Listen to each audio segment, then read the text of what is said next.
Hi, I'm Kayla. Last Christmas, I gave my family scratch-off tickets, and they laughed, said it was cheap, pathetic. But when one of them turned out to be worth $2.9 million, they stopped laughing.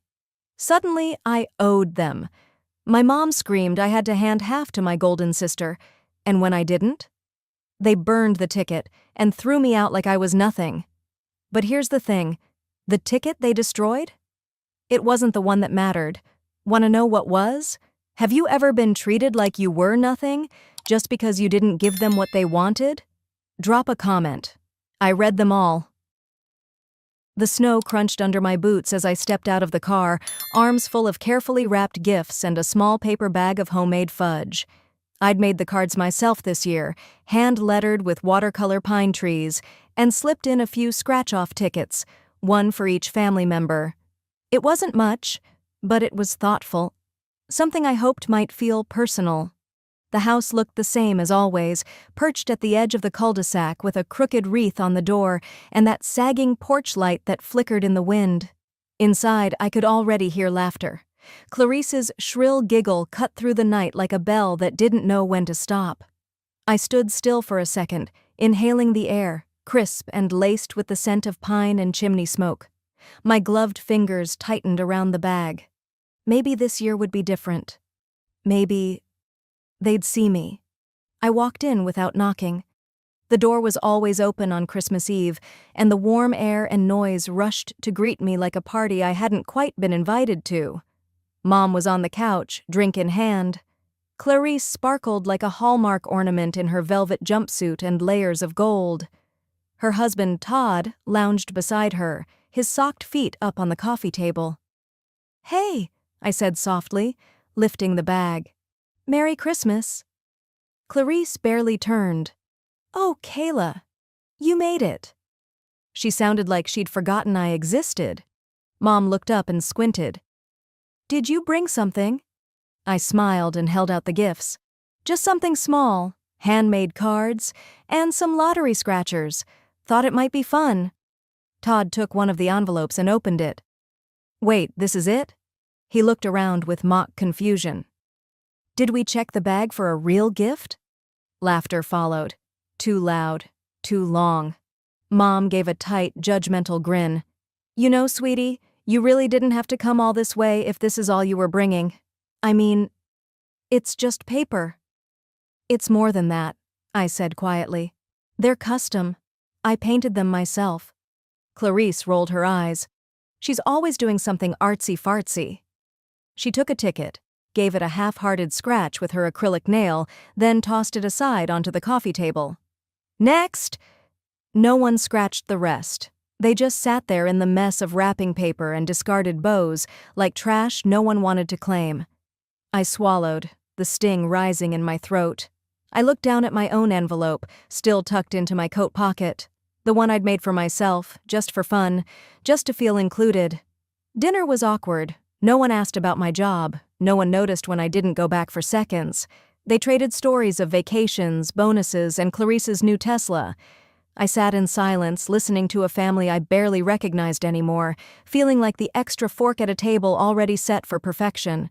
After the dishes were done and they all migrated to the living room to pass around Clarice's real gifts, fancy perfume, gold bracelets, concert tickets, I slipped away. I grabbed my coat from the hallway and stepped outside into the cold. The porch light buzzed above me. I dug into the coat pocket and pulled out the envelope. The wind stung my cheeks as I sat down on the icy steps and lit the scratcher with a quarter. I scraped slowly, watching each number appear, then froze. $2.9 million. For a moment, everything around me dulled, like the world stopped breathing. The snow kept falling. Somewhere inside, Clarice was still laughing. I stared at the ticket, heart hammering. I read it twice, 3 times. It didn't change. My fingers trembled as I folded it carefully back into the envelope. I tucked it into the inside zipper of my bag and zipped it shut. I didn't tell anyone. Not a word. The next morning, before the sun even rose, I slipped out of the house. No one stirred. No one had said goodnight the night before. I walked to my car, my boots crunching softly over fresh snow. I opened the glove compartment and placed the ticket inside, then sat for a moment with my hands on the wheel, staring at the house. The tree inside blinked with warm yellow lights. They hadn't even noticed I was gone. I smiled, just a little, but it didn't reach my eyes. It wasn't joy. It wasn't triumph. It was the kind of smile you wear when you've been told, once again, that you don't matter. And for the first time in years, I let the truth of that settle in and made room for what might come next.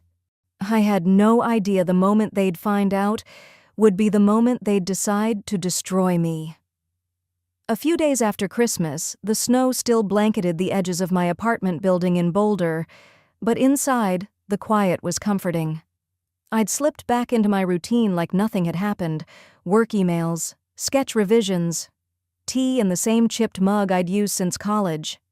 I kept the ticket hidden in an old recipe tin behind the cereal boxes, safe, untouched.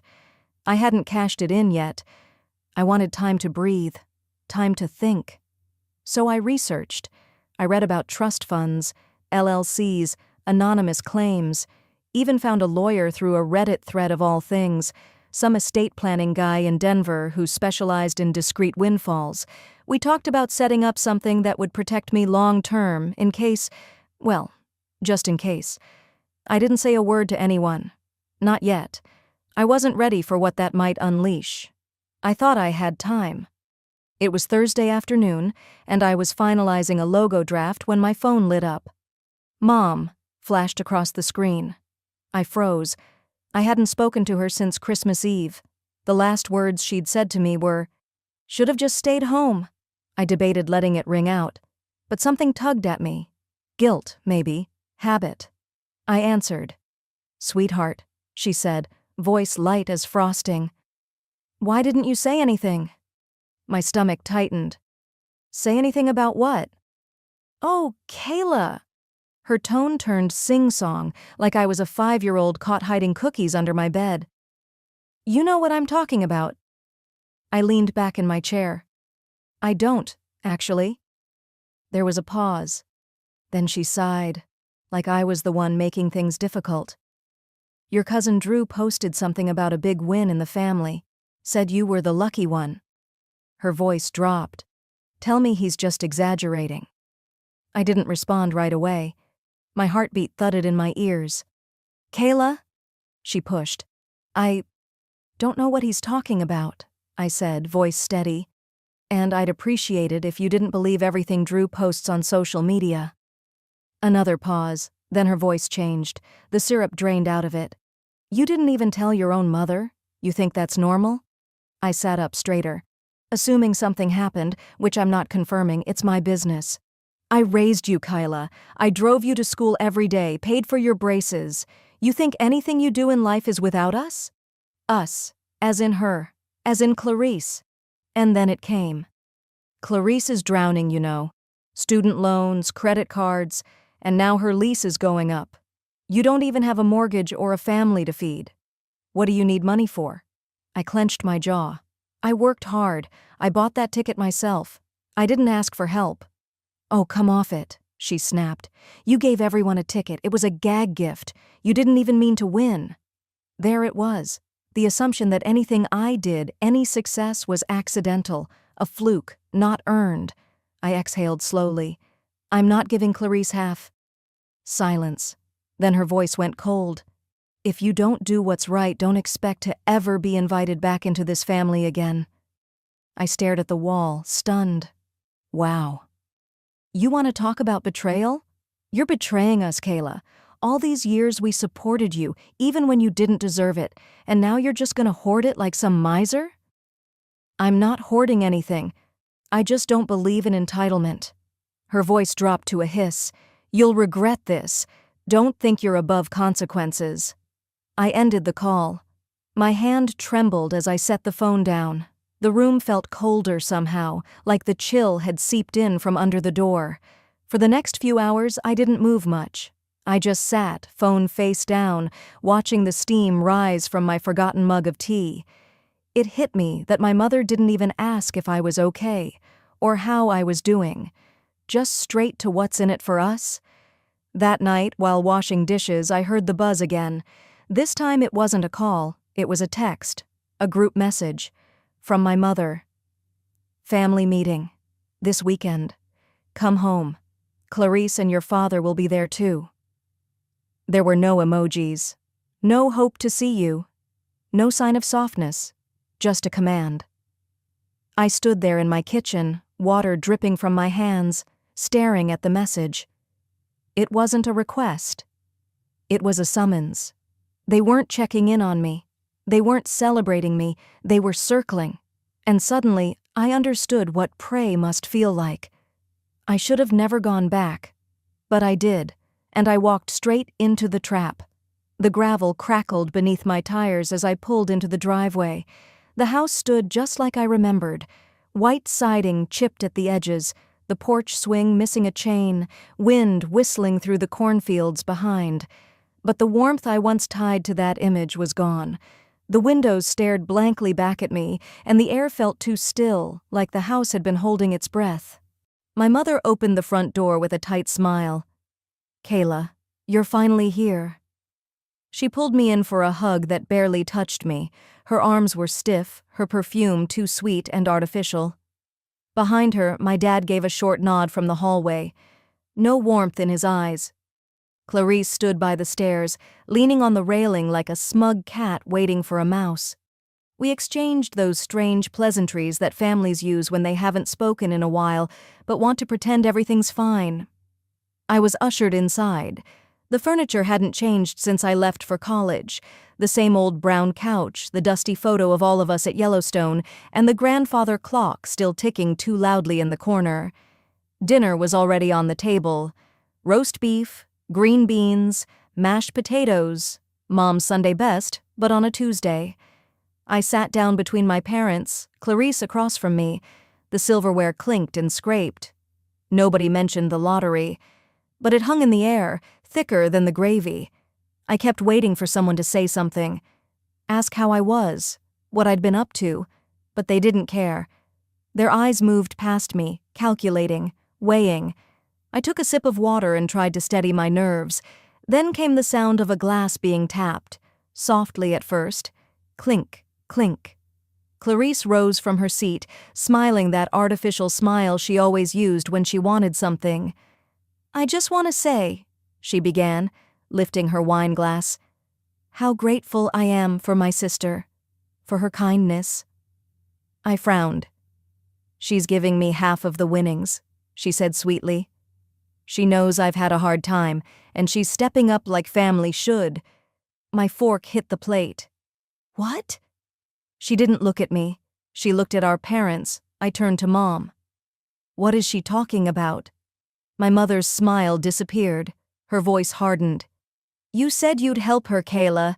Don't start playing dumb now." Mom, I never said I'd give her anything." Dad leaned back in his chair with a long sigh. "You always were selfish, even as a kid." I blinked. "Are you serious right now?" Clarice tilted her head. "I told you she'd deny it. That's why I thought it was better to do this in front of everyone, so she wouldn't back out." I felt the heat rise in my chest. "You planned this." No one denied it. They just stared at me like I was the one causing trouble, like I was breaking some unspoken agreement by not handing over money I hadn't even decided what to do with yet. I looked around the table. The house I grew up in suddenly felt unfamiliar. My father's plate of beef looked untouched. My mother's hands were folded like she was waiting for me to apologize, and Clarice, her smile still frozen in place, was enjoying every second. I said nothing. Instead, I slowly pushed my chair back. The legs scraped the hardwood floor, loud and deliberate. I stood up, letting the silence stretch. My heartbeat pounded in my ears. Clarice looked startled now, like she hadn't expected me to just walk out. As I reached the foyer, I heard her heels click behind me. "You're being dramatic," she hissed. I turned to face her. "You lied. I never promised you anything." Her eyes narrowed. "It doesn't matter what you said. It's your word against mine, and Mom and Dad already picked a side." I clenched my jaw.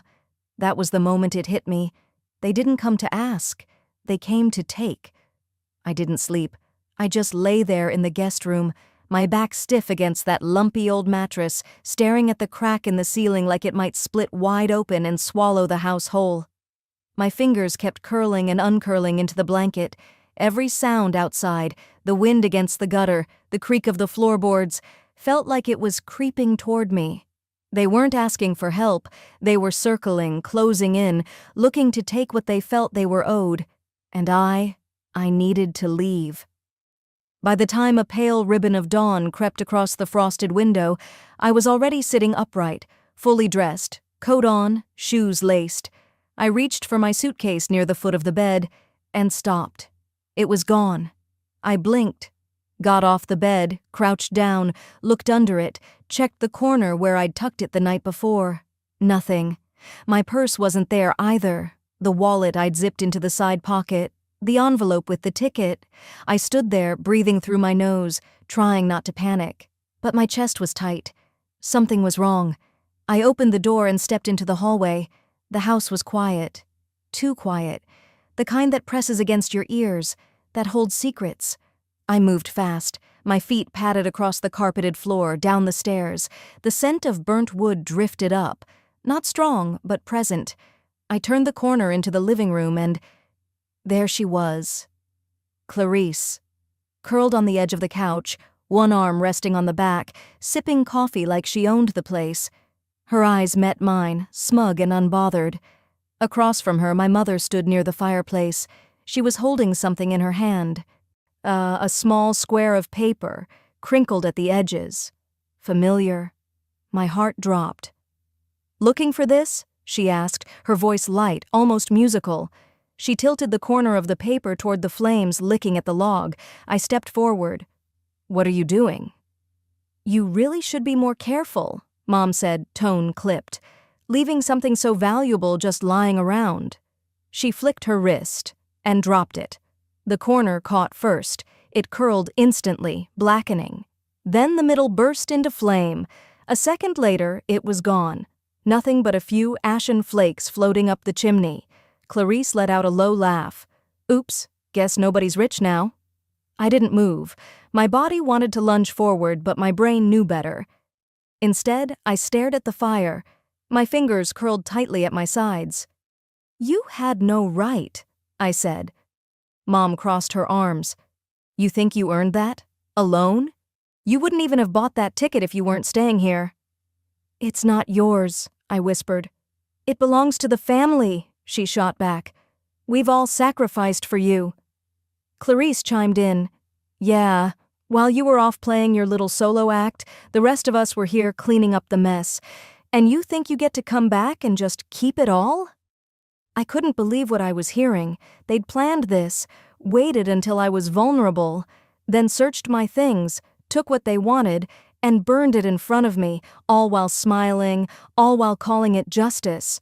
I looked between them, Clarice sipping coffee like it was a brunch date, Mom standing by the flames like some twisted matriarch presiding over a sacrifice. My legs started to move, slowly, one step back, then another. I didn't say a word, didn't scream, didn't cry. I just turned and left the room in silence. Upstairs, I walked past the guest room and headed for the attic door. I pulled it open and climbed up into the cold. The attic was darker than I remembered. Dust clung to old boxes like time had settled there. I moved toward the far corner where a cedar trunk sat beneath a moth-eaten quilt. Kneeling, I slid the latch open and lifted the lid. Inside, beneath a stack of letters and my grandfather's war medals, was a zippered leather case. I unzipped it slowly. There it was, the real ticket, untouched, crisp, folded between 2 pages of an old paperback novel. I never trusted them, not even when I walked through that front door yesterday. The one they burned downstairs? Just a photocopy. I'd made it at the drugstore in town the night I got back. I'd even spilled coffee on the corner to make it look real. I closed the case and exhaled slowly, not because they failed, but because I finally saw it for what it was. They weren't family anymore. They were strangers with my last name, and I was done pretending otherwise. I didn't look back when I walked out that door. The snow was falling heavier now. not in angry flurries, but slow, fat flakes that hushed the world. My boots crunched over the front path. I remember thinking how loud that sound felt after what just happened. The bus station was a few blocks down, and I walked the whole way without gloves. My fingers had gone stiff by the time I reached the flickering fluorescent sign, Greyhound Lines. The building looked exactly as I remembered from years ago. Tired walls, a vending machine humming louder than it should, and a sleepy man behind the glass booth who barely glanced up. I didn't have much. Just my backpack, the notebook I'd kept hidden behind the false panel in my bedroom closet, and the ticket, tucked between pages like a pressed leaf. It had survived them. It had survived her. "Ma'am, would you like a cup of coffee?" A younger woman behind the counter asked, her voice soft like she wasn't sure if she was supposed to. I managed a smile. "Thank you, but I'm okay." I wasn't. Not really. But that didn't seem like her problem. I chose the corner seat near the window where I could watch the snowfall collect on the empty sidewalk. Across the room, a child yawned in his mother's lap.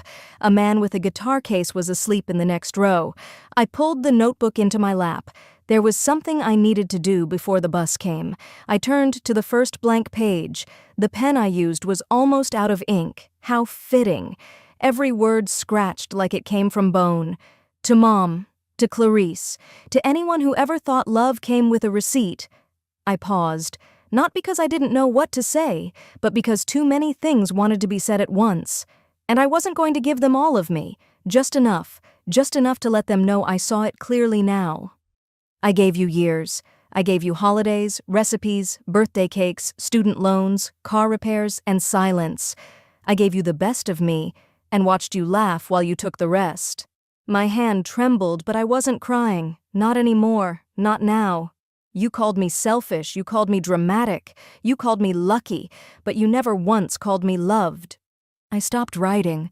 I didn't want to keep giving them my voice. Just the echo was enough. I signed it. Just my name.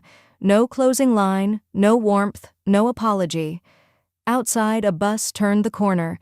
Its headlights swept through the glass like a slow searchlight. I folded the letter, smoothed the creases, and slipped it into the outer flap of my mother's old winter coat. I had snuck it into the back closet on my way out, silent, like always.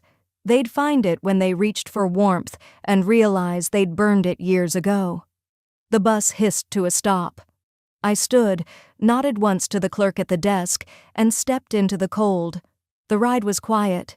Just the rhythm of tires over snow-lined roads and the soft mutter of a radio up front. A few hours in, I unzipped the backpack and took out something I hadn't opened in years, a worn red recipe book my father had given me when I was 20. It still had the ink stain on the back cover from the chili spill during that Thanksgiving he and I cooked together, just the two of us. I flipped through pages with smudged butter fingerprints and tiny notes in his handwriting. "Use fresh rosemary," he'd written once. "Clarice will pretend she helped. Don't let her." That made me smile. Near the back, tucked between the pecan pie and cornbread stuffing pages, something slipped out. A folded sheet of paper I didn't remember placing there. I opened it slowly, carefully. His handwriting. "Kayla, if they turn on you, don't give them your soul too. You were always my quiet light. You didn't shine like fireworks. You warmed like a hearth. Don't forget who you are, not even when they do." Dad. I pressed the note against my chest. My breath caught. For a moment I couldn't move. He knew. Somehow, all those years ago, he knew this would come. Maybe not like this, not with tickets and ashes and lies, but he knew they would always take and never give, and that I would walk alone. But I wasn't alone, not completely, not anymore. I looked out the window again. The sky had darkened, but the snow still fell. The world was quiet, like it was holding its breath, and so was I. Somewhere past midnight, I stepped off the bus, into the city I used to call home. But this time, I wasn't here to belong. My boots crunched into a layer of slush as I crossed the street. The city smelled like wet brick and burnt coffee. I stood still at the corner of 8th and Hawthorne, staring at the glowing cursive sign of the Honey Room. The neon flickered once, then steadied, like it was breathing with me. I hadn't told Camilla I was coming. She was the kind of friend who never needed a warning. Still, I hesitated outside, watching the fog from my breath curl against the window. A chalkboard leaned by the door. Open late. Warm hearts inside. It felt almost too on the nose, but I didn't have another place to go. I stepped in. The bell over the door gave a tired little ring. Inside smelled like cinnamon and roasted beans. A few customers sat tucked into corners, nursing drinks and typing on laptops. Everything looked the same. Warm, cluttered, full of plants that didn't know it was winter outside. Camilla stood behind the counter, her thick curls tied back, humming to herself as she wiped down the espresso machine. She glanced up and froze. "Kayla." I couldn't speak. My throat clenched. All I could do was nod. She didn't hesitate. She came around the counter and wrapped me in her arms, tight and real. No questions, no judgment. Just one long, safe silence that told me I wasn't invisible here. We sat in the corner booth near the heater, 2 cups of peppermint tea steaming between us. I told her what I could, about the house, the fight, Clarice, Mom, the lies. Not everything, but enough. She didn't interrupt, just nodded like she'd seen it coming. "I always wondered," she said quietly.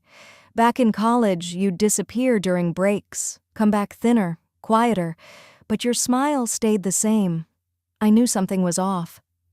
I dropped my eyes. "I stayed because I thought they'd change. Or maybe I would. They don't change, but you did." We stayed like that for a while. At some point, she offered the spare room upstairs. "It's not much, but it's yours. Rent's free until you figure things out, and I could really use help running our new project." "Project?" She pulled out her laptop and turned it toward me. "Community stories. We're gathering real voices, people talking about kindness, forgiveness, healing. I remember that little video you made in college. Still gives me chills." I blinked. "You still have that?" Camilla grinned. "You don't delete what matters." She pulled up the folder. There it was, a younger version of me on a cracked dorm couch, hair in a messy bun, talking directly to the camera with a voice I barely recognized. Not polished, not perfect, but true. "It's just a college thing," I mumbled. "A lot's changed." "You're wrong. The world needs this now more than ever." I shrugged. "No one even remembers who I am." "I do." She clicked a few keys. "And I think they will, too." By the time we climbed the creaky stairs to the room upstairs, I felt something I hadn't felt in weeks. Not hope, exactly, but space to breathe. The room was small. Slanted ceiling, a twin bed, a heater that clicked every few minutes like it had opinions. I dropped my backpack onto the floor, hung my coat on a hook, and curled up under the mismatched quilt. Outside, snow fell again. Soft. Relentless. I didn't remember falling asleep, but I remembered waking up. The room was flooded with cold morning light, and my phone, still on airplane mode, buzzed like it was angry with me. I turned it over. Notifications rolled in like waves, missed calls, messages, emails. But what caught my eye was Camilla's message at the top. "It's happening. Check the video." I clicked the link. The old college video was live. Overnight, it had taken off. 27,000 views, then 35, then more. Comments stacked up faster than I could read. Some were just emojis. Some wrote, "Needed this today." Others said, "This is the voice I wish I'd heard growing up." Then one comment stopped me cold. "Wait, is this the girl whose family tossed her out after the lottery? She deserves better." I didn't even know people were watching. I didn't expect them to care. My hand hovered over the phone as more notifications kept rolling in. My name was out there again. But this time it wasn't a whisper in a kitchen or a punchline over Christmas dinner. It was a story I got to tell. And it wasn't over yet. The morning my name re-entered the world, it wasn't as a victim. It was as a voice. 2 weeks passed in a rhythm I hadn't known in years. Each morning, I helped Camilla grind beans, arrange pastries, and greet customers at the honey room with a smile that, to my surprise, started to feel real again. In the evenings, we worked in the gallery space just down the block, a sunlit hall within an Arts and Justice Center where Camilla was helping curate a resilience exhibit for the new year. She didn't say much about it, only that it was for people who got back up. I figured she was talking about others, until the morning she handed me a clipboard, pointed to a blank wall and said, "Could you help hang these?" I turned the corner and froze. There, carefully framed and spaced, were my old college paintings, the ones I thought were lost after I moved out of my dorm in a panic, and beside them, dead center, was a blown-up photo I hadn't seen in years. It was of my family, taken at a fall fair years ago, but someone had torn it clean down the middle. Only half of us remained in each frame. I backed away like the wall had burned me. "Camilla." She was behind me, quiet. Then, gently, "You deserve to be seen, Kayla. You just never had the room. Now you do." I didn't speak for a moment. The air between us felt heavier than the framed canvas in my arms. She didn't push. She never did. I swallowed hard. Leave them up. That evening, the city was foggy, the kind of mist that wraps the street lamps in halos. I wore all black, partly because I had nothing else clean, but also because I didn't want anyone to recognize me. Not that I expected they would. Camilla had given me the option to stay backstage in the green room. "No pressure," she'd said, squeezing my hand, "but people need to know your voice has a face." I nodded, but I didn't move from the curtain. From where I stood, I could hear the hum of the crowd on the other side. A jazz trio played softly. Laughter bubbled. I peeked out once and saw Portland's usual mix: young creatives, older patrons in wool coats, a few gallery critics with sharp glasses and sharper tongues. Then I heard her voice. I turned stiff. It was my mother. "I heard the video girl was going to be here tonight," she said to someone. "Poor thing, must have come from nothing." Then another voice joined her. My sister. Her laugh hadn't changed. Still sharp, still staged. "Mom, let's get a drink before the thing starts. I hope it's not another pity fest." I stepped back, heart racing. They didn't know. They had no idea who the featured speaker was. I didn't move. I barely breathed. Then came my father's voice, low, grumbling, impatient as ever. "Just let me know when it's over." And with that, I walked out, not into the spotlight, just through the side of the gallery, where a massive projection screen hovered above the crowd. And there, my face stared back. The freeze frame from the kindness video Camilla had posted, eyes soft, mouth mid-sentence. The caption below read, "Kindness isn't weakness, it's a revolution." The room quieted as the lights dimmed. A host stepped up to the mic and cleared his throat. "Tonight's exhibit is dedicated to voices that survived silence, and our final guest is one of those voices." The spotlight shifted. It hit me. I heard my mother's gasp before I saw her face. Her hand went to her chest. My sister's mouth twisted. My father's brows narrowed. But I didn't look at them long. I looked at the crowd. "I once believed staying silent kept the peace," I began, my voice steady. "That if I just kept my head down, if I didn't ask for too much, if I didn't speak back, I'd be loved." A pause. But silence didn't keep peace, it just made room for lies. I looked out. Faces stared back. Some moved, some teary, some holding their breath. My story isn't rare. It's just one of many. And I know someone in here tonight might still be afraid to speak. But I promise you, when you do, your voice won't echo into nothing. It'll land. Somewhere. Applause started slow. Then it grew. It filled the room. But not from the corner where they stood. My sister grabbed her purse first. Her heels clicked angrily against the tile. My mother turned sharply and hissed, "So this is how you thank us?" I didn't answer. My father muttered something I couldn't hear. And then, without another glance, they walked out. I stood still. The applause didn't stop. That night I didn't cry. I didn't shake. I just stood there, breathing, alive, seen. And as the crowd mingled again, a stranger came up and touched my arm. "Your words, they helped." I smiled. Not for them. For me. The calls began just past midnight. At first, I thought it was just another spammer. I nearly let it go to voicemail. But something about the timing, the quiet persistence of the buzz against my kitchen counter, made me answer. "Miss Kayla Linwood?" The voice was calm, measured, male. "My name is Charles Avery. I was your grandmother Edna's estate attorney." I didn't say a word. I just stood there, one hand gripping the edge of the sink, heart hammering in my ears. "She spoke of you often," he continued. "I've held on to something for years. I believe now is the time you should have it." My voice finally found its way out. "Why now?" "Because silence has a shelf life," he said softly. "And mine's expiring." We agreed to meet the next morning. Not at an office or a law firm, but a little cafe tucked into a quiet corner of the city, a place so nondescript I'd passed it 100 times without noticing. The next day, I walked there wrapped in a coat too thin for the Portland drizzle, my mind swirling with questions I wasn't sure I wanted answers to. The place was nearly empty, just the faint scent of coffee and old wood floors creaking beneath my boots. He was already seated by the window, a cane leaning against his chair, and a worn leather folder resting in front of him. He stood slowly to greet me, his grip surprisingly firm for a man who looked like time had folded into his shoulders. "Thank you for coming," he said as we sat. I offered a small nod. "You said it was about my grandmother's will?"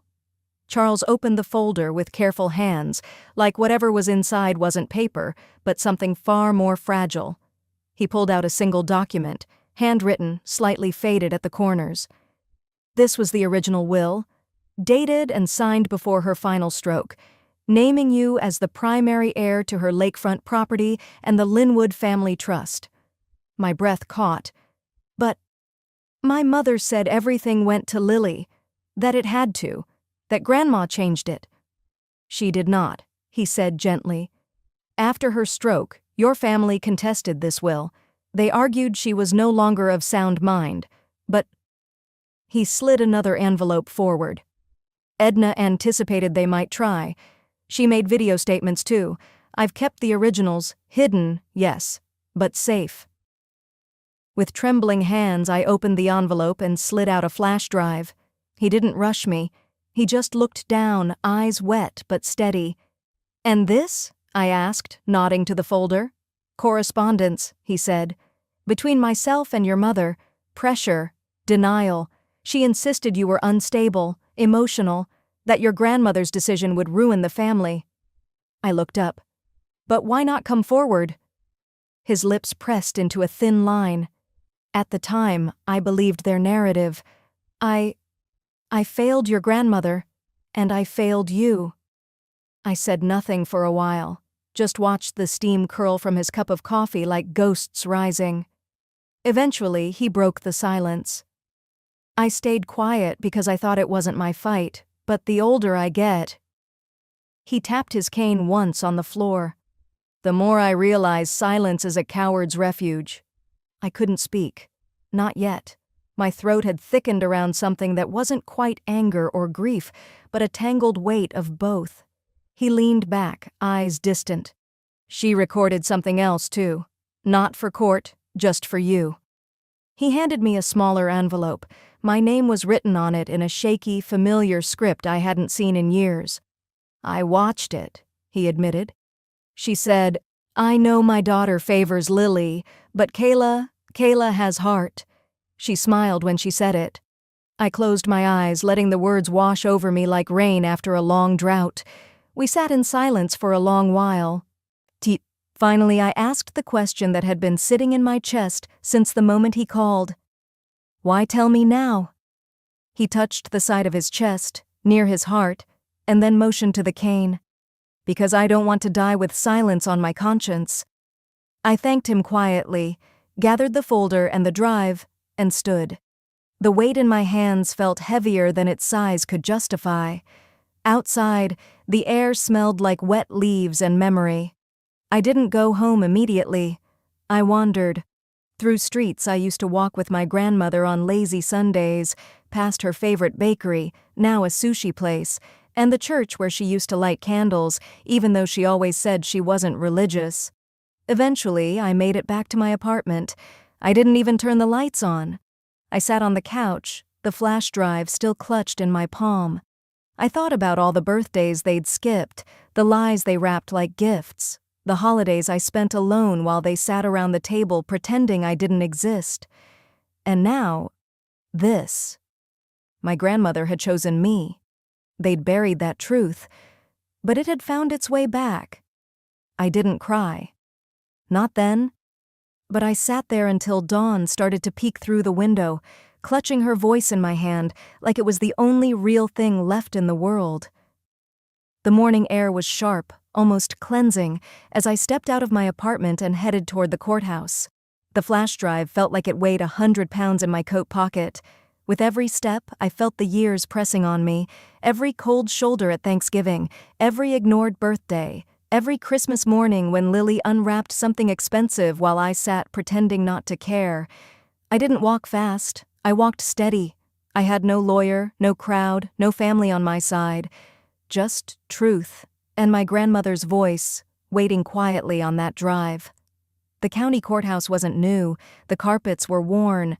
The walls smelled faintly of lemon cleaner and paper. I signed in at the hearing room, clutching my small handbag and file. Inside, the benches faced a raised desk where the judge would preside. On one side sat Lily, our mother, and a lawyer I'd never seen before. Lily gave me a look, like I was a bug on her windshield. My mother didn't look at me at all. They sat comfortably, legs crossed, hands clasped, like they were just waiting for a formal rubber stamp. I sat alone. The judge, a woman with silver hair and a tired kindness in her eyes, entered and nodded at both parties. "Let's begin," she said. Their lawyer spoke first. "Your Honor, we contend this matter is baseless. The estate of Edna Linwood was legally transferred years ago, and any attempt to reassign that trust today is driven by emotional instability and opportunism." His voice was syrupy, rehearsed. "Ms. Kayla Linwood has a history of estrangement. Her own mother can attest to her unpredictability and emotional outbursts." I didn't flinch. I folded my hands in my lap and said quietly, "May I speak?" The judge nodded. "I'd like to request that the court view a video statement from my grandmother, recorded in her own home before her stroke. It's on this flash drive, the original, unaltered. Her estate attorney kept it safe." Their lawyer rolled his eyes, but the judge motioned to the clerk. The lights dimmed. The projector clicked on. I held my breath. There she was. Grandma Edna, thinner than I remembered, wearing her old cardigan and sitting in the chair by the lake-facing window. Her voice was soft but steady. "If Kayla is watching this," she began, "it means something went wrong." She paused, then looked straight into the camera. "Kayla, I know your mother favors Lily, and I know you've been made to feel invisible, but I see you. I always have. You show up. You care. You give without expecting applause, and that's why this home, my home, is yours. Not out of pity, not out of duty, but because you have the kind of heart this family never learned to value." The room went utterly still. Even the judge leaned forward slightly. I heard someone behind me whisper, "She sounds completely lucid." Lily looked like someone had pulled the floor out from under her. Her lawyer fumbled for a rebuttal. My mother's mouth opened, then closed again. I didn't turn to look at them fully. I just sat still and let the truth settle. The judge cleared her throat. "Unless there is credible medical evidence that the video is fraudulent or that Ms. Linwood was not of sound mind, I see no grounds to deny the original will." She turned her gaze to Lily's lawyer. "Do you have such evidence?" he stammered. "No, Your Honor." "Then I hereby reinstate the original testament. The lakefront property and full trust shall revert to Kayla Linwood, effective immediately. Any transfers since are null and void." Lily let out a gasp like someone had kicked the air out of her lungs. Outside, the sky had shifted to a cool gray. People were scattering out onto the courthouse steps. I stepped onto the sidewalk, feeling the sharp wind cut through my coat. I heard footsteps behind me. "Kayla!" Lily called. I turned. She was shaking, cheeks red with embarrassment or rage. I couldn't tell. You could have just shared it, she snapped. Family is family, you know. Grandma was old and confused. I looked her square in the eye. No, she wasn't, and you don't get to rewrite the past just because the truth finally showed up. She crossed her arms, voice biting. So that's it? You're just gonna take it all? I shook my head slowly. It wasn't about the money, Lily. It was about what you saw when you looked at me. You saw nothing, and now you have exactly that. I didn't wait for a reply. I drove for hours, past the city, past the suburbs, through winding, empty roads where the trees bowed over the pavement like they remembered me. The lake house stood just as I remembered it, aged but strong, with ivy curling up its wooden beams. I unlocked the door and stepped inside. Silence. The air smelled like cedar and lemon polish. I took a deep breath. Near the fireplace was a small box on the mantel. Not wrapped, no bow, just a simple envelope, addressed in the familiar cursive I hadn't seen in years, to the one who never stopped giving. I opened it with both hands. Inside was a Christmas card, the kind she used to send when I was a girl, glitter around the edges, a painted cardinal on the front. Inside she'd written, "Kayla, I knew what they were. I just hoped you'd survive long enough to know your worth. This place isn't a reward, it's a reminder. You are not invisible. Love always, Grandma." I sat down on the couch, her old couch, still creaking the same way, and let the sunlight fill the room around me. I didn't cry. I didn't smile. I just breathed. And as I sat in the home they tried to steal, I didn't feel victorious. I just finally felt seen.